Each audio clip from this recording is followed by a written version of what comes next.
welcome to my tutorial on how to properly select and use a stability ball. First of all balls should be pop resistant. I don't think they even make balls anymore that you could potentially puncture or pop. The idea is that you shouldn't be able to pop it if you put pressure on both sides. If you do, there's a problem with your ball, definitely. When it comes to the size, I believe mine's a 65 centimeter. I'm 5'9". This would probably be the largest size I would want for myself. I could probably have done a 55 centimeter. You want to go size based on height. They do make 75 centimeter balls. I've only had one client who was an ex-basketball player that needed that size. Most people are going to stick somewhere between the 45 and the 65.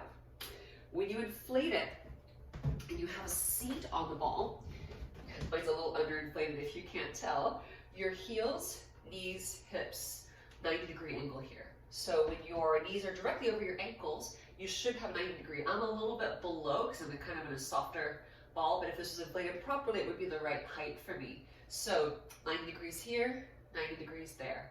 So that's how you learn the right size for you. Many people use this to sit on instead of a chair to engage their core.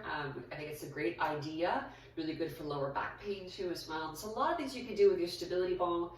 It is a bit of a space issue. It doesn't travel super well unless you're willing to inflate it as you go, deflate it, inflate it as you go. Yeah, I mean, you can use a ball for just about any exercise. I've used it in cardio classes. I've used it for core conditioning classes, strength for legs as well as arms, senior conditioning. It's just about the sky's the limit here. So just give you a couple of really simple, basic exercises you can use. One of my favorites is just a stability ball crunch. So when you have a seat on your ball, you're going to walk out. Also, I should mention that you should have shoes that don't slide when you do this. So notice when I'm here at an angle, my shoulders are slightly above my hips. If my shoulders are down like this, I call this vacationing on your ball. You're really not getting much work from here. And I see people kind of doing this crunchy, kind of bouncy motion, which is not, very effective in any way. So what I would suggest, if you're going to do a stability ball crunch, keep those shoulders slightly elevated so that your abs are already engaged. Now, if this is too challenging, you can put your arms over your chest instead of behind your head, or you continue to walk down until you find that right level of challenge. To make it harder, you go back that way. Yeah.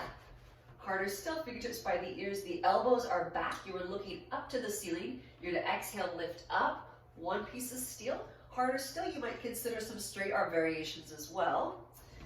That's one of my favorite core exercises. I think it's far more challenging than doing the crunches on the floor, my own personal opinion. You could do something like a wall sit with a ball. So hopefully you have walls at home.